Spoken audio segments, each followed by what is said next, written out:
ప్రకృతిని రక్షించే ముందు మన బాధ్యతలను మనం తెలుసుకోవాలి. ప్రకృతి నుండి మనం ఏం పొందుతున్నాము, ప్రకృతికి మనమేమిస్తున్నాము, మనం ప్రకృతిని ఎలా రక్షిస్తున్నామో తెలుసుకోవడం చాలా అవసరం. మన గృహం భూగ్రహం అనే కార్యక్రమానికి స్వాగతం. ప్రేమ అనేది ప్రతి ఒక్కరి జీవితంలో చాలా ముఖ్యమైనది.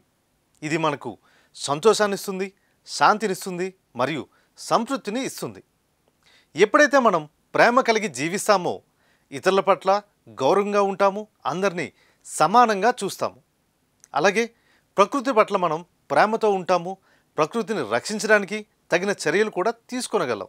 ముందుగా మనం ఒక మంచి కుమారుడిగా, ఒక మంచి కుమార్తెగా, అలాగే ఒక మంచి తల్లిదండ్రులుగా మన బాధ్యతలు మనం నిర్వర్తించాలి.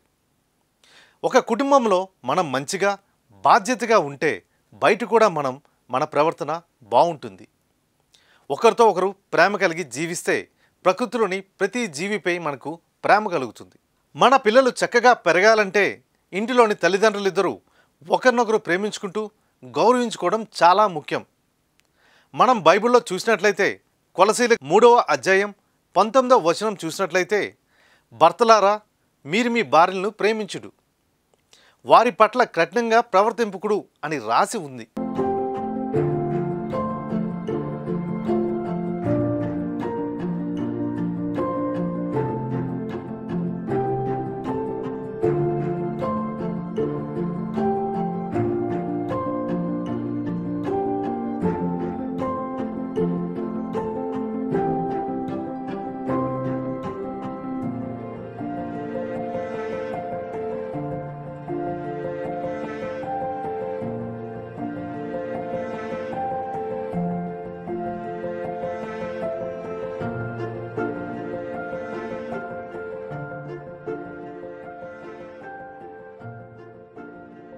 పిల్లలు టీనేజర్లుగా ఎదిగే కొద్దీ మీడియా వినియోగం విపరీతంగా పెరుగుతుంది.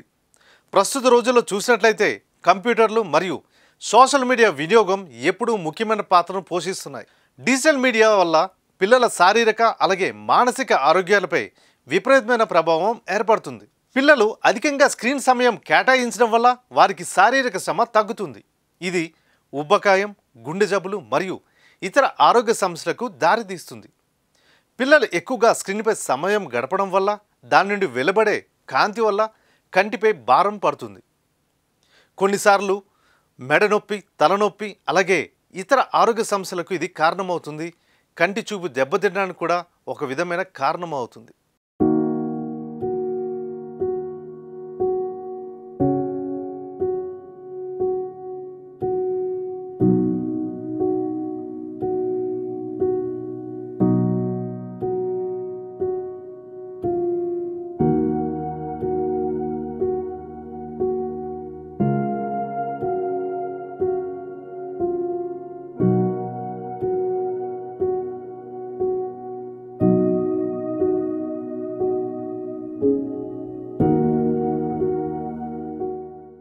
ప్రస్తుత రోజుల్లో స్కూల్కి వెళ్ళే చిన్నపిల్లలు, కాలేజీకి వెళ్ళే స్టూడెంట్స్ హార్ట్ అటాక్తో చనిపోతున్నారు. అలాగే చాలా ఎక్కువ మంది టీనేజర్లు సూసైడ్ బారిన పడుతున్నారు. వీటన్నిటికీ కారణం ఏమై ఉంటుంది? వాళ్ళ మానసిక ఆరోగ్యం సరిగా లేనందునే సోషల్ మీడియాలో ఎక్కువ సమయం గడపడం వల్ల ఆందోళన, నిరాశ మరియు ఒంటరితనాన్ని దారితీస్తుందని అధ్యయనాలు చెబుతున్నాయి. ఎక్కువగా సోషల్ మీడియాలో ఉన్నవారు ఒంటరిగా ఉన్నామనే భావనలో ఉంటారని నివేదికలు తెలియజేస్తున్నాయి. సోషల్ మీడియాలో పిల్లలు ఇతరులతో పోల్చుకోవడం వల్ల వారికి తక్కువ ఆత్మగౌరవం అలాగే ప్రతికూల పరిస్థితులు ఏర్పడుతున్నాయని నివేదికలు చెబుతున్నాయి.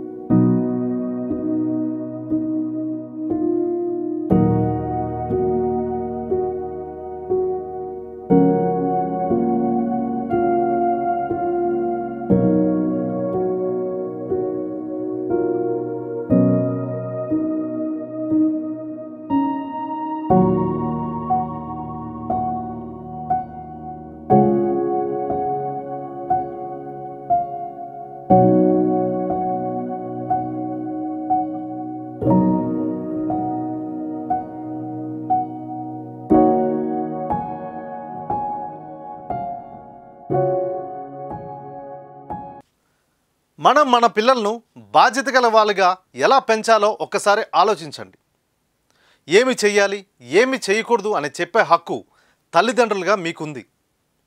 మనం బైబిల్లో చూసినట్లయితే ఎఫెసీయులకు రాసిన 6వ అధ్యాయం 1వ వచనం, బిడ్డలారా ప్రభునందు మీరు మీ తల్లిదండ్రులకు విధేయులై ఉండవలను, ఇది మీ ధర్మము అని రాసి ఉంది.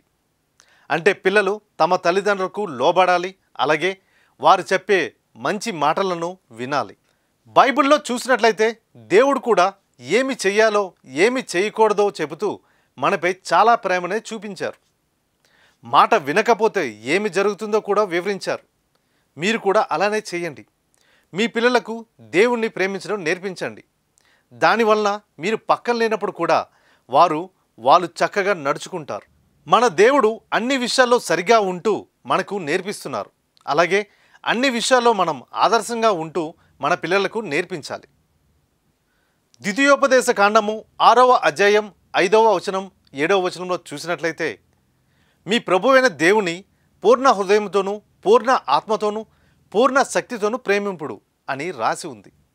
అంటే మనము ఆ దేవాది దేవుని ఎంతో గొప్పగా ప్రేమించాలి. అలాగే 6-7 వచనాలు చూసినట్లయితే దేవుని ఆజ్ఞలను మనం మర్చిపోకూడదని, వాటిని మీ పిల్లలకు బోధింపుడు అని ఉంది. బైబిల్లో చెప్పిన ప్రకారమే మనము చేయాలి కదా. మన పిల్లల విషయంలో ఆ ప్రకారమే చేద్దాము, మరియు మనము దేవుని ఆజ్ఞలను పాటిద్దాము.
అలాగే ఎఫెసీయులకు రాసిన 5వ అధ్యాయం 1వ వచనంలో చూసినట్లయితే, మీరు దేవుని ప్రియమైన బిడ్డలు కనుక ఆయన్ని పోలి జీవింపుడు అని ఉంది. చూసారా, మనం దేవుని ప్రియమైన బిడ్డలం. దేవుడు మనల్ని అందరినీ ప్రేమిస్తాడు, మరియు మనం ఆయన పిల్లమని బైబిల్ మనకు బోధిస్తుంది. ఇది మన అసలైన గుర్తింపు, మరియు మనం దేవుని ప్రేమకు పాత్రమని విశ్వసించాలి. మరో మాటలో చెప్పాలంటే మనం ఆయన పిల్లలమని, ఆయన మనల్ని ప్రేమిస్తారని, మనల్ని ఎప్పటికీ వదిలిపెట్టరనే నమ్మకం మనకి ఎంతో ఓదార్పునిస్తుంది. This day is gonna be the greatest memory, making history. Let's go. You don't need no luck with that golden touch. Time to light it up. Let's go. Get ready for it. Get ready for it. Get ready for it. Yeah, this is it. Go! Go! Go! Yeah, this is it. Go! Go! Let's go! This is it. Bible ఒక అద్దం లాంటిది. మనం అందులోకి చూసినప్పుడు మన లోపాలు, అలాగే మన బలహీనతలు మనకు స్పష్టంగా కనిపిస్తాయి. మంచితనం, దయ, ముఖ్యంగా ప్రేమ లాంటి ఎన్నో మంచి లక్షణాలను వృద్ధి చేసుకోవడానికి బైబిల్ మనకి సహాయపడుతుంది. ప్రేమ అనేది మనం నేర్చుకోవాల్సిన ముఖ్య లక్షణం. ఎలా ప్రేమించాలో పిల్లలకు నేర్పించే విషయంలో తల్లిదండ్రులదే ముఖ్యమైన పాత్ర. వాళ్ళు తమ పిల్లలను పోషిస్తారు, కాపాడతారు. బాధలో లేదా అనారోగ్యంలో ఉన్నప్పుడు వాళ్ళకి సహాయం కూడా చేస్తారు. మంచి తల్లిదండ్రులు పిల్లలతో ఎక్కువ సమయాన్ని గడుపుతారు. వారితో ఎక్కువగా మాట్లాడుతూ ఉంటారు, అలాగే ఎక్కువగా నేర్పిస్తూ ఉంటారు. ఏది మంచో ఏది చెడో తెలుసుకునేందుకు, లేదు డెసిషన్ తీసుకోవడానికి వారు తగిన సలహాలను వారికి ఇస్తూ ఉంటారు. మంచి తల్లిదండ్రులకు ఒక మంచి ఉదాహరణగా ఉంటూ పిల్లలకు ఆదర్శంగా ఉంటారు. ఎప్పుడైతే మనం ప్రేమతో ఉంటామో మనం ఇతరుల గురించి శ్రద్ధ వహించడం మొదలు పెడతాం. వారి అవసరాలను అర్థం చేసుకోవడానికి ప్రయత్నిస్తాము.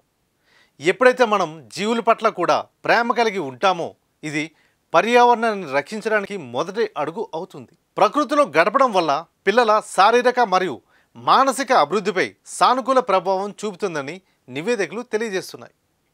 ఇది వారి పనితీరును మెరుగుపరుస్తుంది, ఒత్తిడి మరియు ఆందోళనను తగ్గిస్తుంది, రోగ నిరోధక శక్తిని బలోపేతం చేస్తుంది. పిల్లలు ఆరుబయట సమయం గడపడం వల్ల వారికి శారీరక శ్రమ పెరుగుతుంది మరియు పిల్లలు సహజ ప్రపంచంతో మమేకం అవడానికి ఇది సహాయపడుతుంది.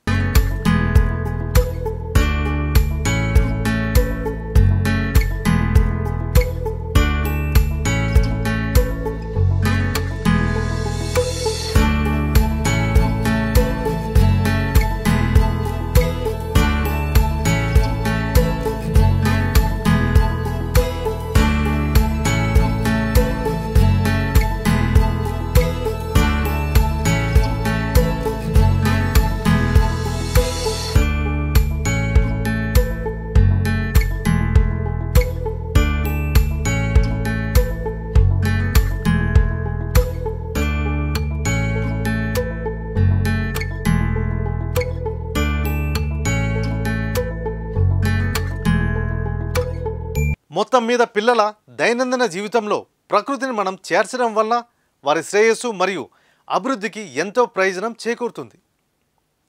మీ పిల్లలు ప్రకృతితో అనుసంధానం అవ్వడానికి ఈరోజే మీరు సహాయం చేయండి. పిల్లలను ఇంటి ప్రాంతంలో స్నేహితులతో ఒక క్యాంపును ఏర్పాటు చేయించండి. మీరు కూడా వారితో కలిసి కొన్ని మొక్కలను నాటండి. ఒక తోటగా ఇంటి చుట్టూ పెంచండి. పిల్లలను మొక్కలను పెంచడం ఎలాగో అలాగే చిన్న చిన్న జీవులను, పక్షుల్ని ఇంటి చుట్టూరు పెంచడం కూడా మీరు నేర్పించవచ్చు. మనం ఇంటి చుట్టూ పెంచే మొక్కలు లేదు చెట్లు మన పరిసరాల వాతావరణానికి మేలు చేయడమే కాకుండా చెట్లు మన వీధి దృశ్యాలను కూడా అందంగా మారుస్తాయి. భూమికి చెట్లు ఊపిరితిత్తులు వంటివని మనం చదువుకున్నాం. కార్బన్ డైఆక్సైడ్ని గ్రహించి మనకు స్వచ్ఛమైన ఆక్సిజన్ని అందిస్తాయి. మన గృహాన్ని మనమే కాపాడుకుందాం. అది కూడా మన ఇంటి నుండి, మన పిల్లల నుండే మనం మొదలు పెడదాం. ఇవి ఈ వారం మన గృహం భూగృహం విశేషాలు. చూస్తూనే ఉండండి రేడియో వెరిటాస్ ఆసియా తెలుగు. మీ క్రాంతి స్వరూప్.